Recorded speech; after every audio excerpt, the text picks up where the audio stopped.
आइए जानते हैं बिहार के हर छोटी बड़ी खबरों को सिर्फ 5 मिनट में। लेकिन उससे पहले ये वीडियो आप कहां से देख रहे हैं हमें कमेंट में जरूर बताएं। बिहार में ठंड से कुछ राहत मिलने की संभावना है। रविवार को राज्य का औसत अधिकतम तापमान 23.8 डिग्री सेल्सियस और न्यूनतम तापमान 9.9 डिग्री सेल्सियस दर्ज किया गया। वाल्मीकि नगर में घना कोहरा रहा, जबकि बाकी जगहों पर हल्का कोहरा देखा गया। सीएम नीतीश कुमार ने प्रगति यात्रा के दौरान सीतामढ़ी के रीगा चीनी मिल को फिर से चालू करने की घोषणा की है, जिससे स्थानीय रोजगार में वृद्धि होगी। मुजफ्फरपुर में फ्लिपकार्ट के गोदाम में 3 बाइक सवार 9 अपराधियों ने रात में 4,95,000 लाख रुपए की लूट की। अलार्म बजने पर गुस्से में एक कर्मचारी की गोली मारकर हत्या कर दी। पटना में ठंड के प्रकोप के कारण सभी स्कूल 20 जनवरी तक बंद रहेंगे, डीएम ने आदेश जारी किया है। बिहार सरकार ने ट्रैफिक पुलिस को अब यह अधिकार दे दिया है कि वे सड़क पर चलने वाली गाड़ियों के कागजात की जांच कर सकते हैं। ऐसे में यदि आपके गाड़ी के पेपर वैध नहीं हैं, तो गाड़ी चलाना मुश्किल हो जाएगा। भारतीय रेलवे ने बिहार के यात्रियों के लिए बड़ी खुशखबरी दी है। जनवरी 2025 से बिहार में 20 नई ट्रेनें चलाई जाएंगी, जिनकी टिकट बुकिंग कल से शुरू हो रही है। यह कदम बिहार के विकास और कनेक्टिविटी को बढ़ावा देने के लिए उठाया गया है। बिहार सरकार ने स्वास्थ्य सेवाओं को मजबूत करने के लिए 700 बीएलएस एम्बुलेंस और 57 शव वाहन जनता की सेवा में समर्पित किए हैं। मुख्यमंत्री नीतीश कुमार ने 2025 के कैलेंडर और बिहार डायरी का लोकार्पण किया, जिसमें राज्य में जनवरी से दिसंबर तक हुए विकास कार्यों का विवरण है। बिहार में महंगाई दर राष्ट्रीय औसत 2.51% से अधिक होकर 5.22% तक पहुंच गई है, जिससे चावल दाल समेत दैनिक आवश्यकताओं की वस्तुएं महंगी हो गई हैं। सिवान जिले में जहरीली शराब के सेवन से 4 लोगों की मौत हो गई, जबकि 15 लोग अस्पताल में भर्ती हैं। पटना में एक प्रॉपर्टी डीलर की उसके घर के दरवाजे पर ही गोली मारकर हत्या कर दी गई। यह घटना सीसीटीवी में कैद हो गई है, जिसमें अपराधी स्पष्ट रूप से दिखाई दे रहे हैं। पटना मेट्रो की शुरुआत की तारीख घोषित। डिप्टी सीएम सम्राट चौधरी ने विधानसभा में बताया कि पटना मेट्रो परियोजना के तहत उत्तर, दक्षिण और पूर्व पश्चिम गलियारों का निर्माण कार्य प्रगति पर है और मेट्रो सेवा जल्द ही शुरू होने की उम्मीद है।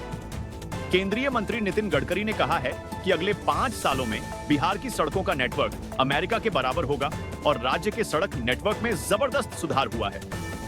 बिहार में सुरक्षित सफर सुविधा का शुभारंभ। किशनगंज में आधी रात को मनचलों से परेशान एक लड़की को डायल 112 ने सुरक्षित घर पहुंचाया।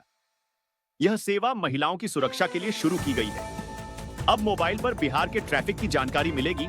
जाम में वैकल्पिक रास्तों की सूचना भी उपलब्ध होगी। बिहार पुलिस बहाली प्रश्न पत्र लीक मामला में डीजीपीएस के सिंघल पर 10% कमीशन लेने और बगैर वेरिफिकेशन के पेपर छपाई का ठेका देने का आरोप है। बिहार में आकाशीय बिजली से 6 लोगों की मौत। मुख्यमंत्री नीतीश कुमार ने प्रत्येक मृतक के परिजनों को 4-4 लाख रुपए मुआवजा देने की घोषणा की है। बिहार में शराब तस्करी का नया तरीका। हाजीपुर में बाइक की टंकी में भरकर शराब की तस्करी का मामला सामने आया है। पुलिस ने 3 तस्करों को गिरफ्तार किया है। आरजेडी ने 4 विधायकों की सदस्यता रद्द करने की मांग की।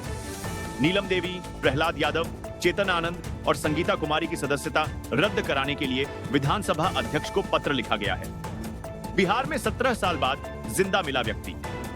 रोहतास में जिस व्यक्ति की हत्या के आरोप में चचेरे भाइयों ने जेल की सजा काटी, वह 17 साल बाद जिंदा मिला।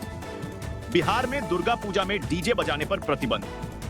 प्रशासन ने दुर्गा पूजा के दौरान डीजे बजाने पर रोक लगाई है, ताकि शांति व्यवस्था बनी रहे। बिहार में सोन नदी में डूबने से 5 बच्चों की मौत। स्नान करने गए 7 बच्चों में से 5 की डूबने से मौत हो गई, जबकि 2 की खोजबीन जारी है। बीएसएनएल ने बिहार में 2000 नए 4G टावर स्थापित किए हैं, जिससे राज्य के 200 गांवों में हाई स्पीड इंटरनेट डेटा की सुविधा मिलेगी। हाजीपुर के एक सरकारी स्कूल के प्रिंसिपल को अंडा चोरी के आरोप में सस्पेंड कर दिया गया है और शिक्षा विभाग ने जांच भी शुरू कर दी है।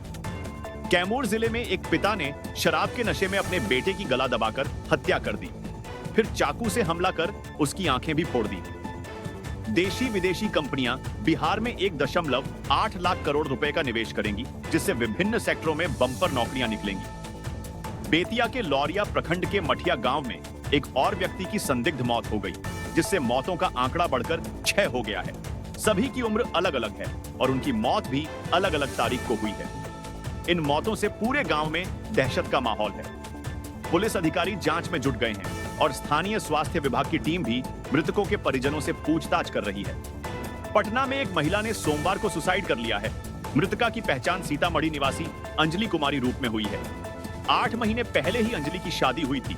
वह अपने ससुराल में रह रही थी और सूचना है कि वह डिप्रेशन में थी। पूर्णिया में एक किराना दुकान में आग लगने से लगभग 12 लाख रुपए का नुकसान हुआ। दमक्कल की गाड़ियों ने घंटों की मशक्कत के बाद आग पर काबू पाया।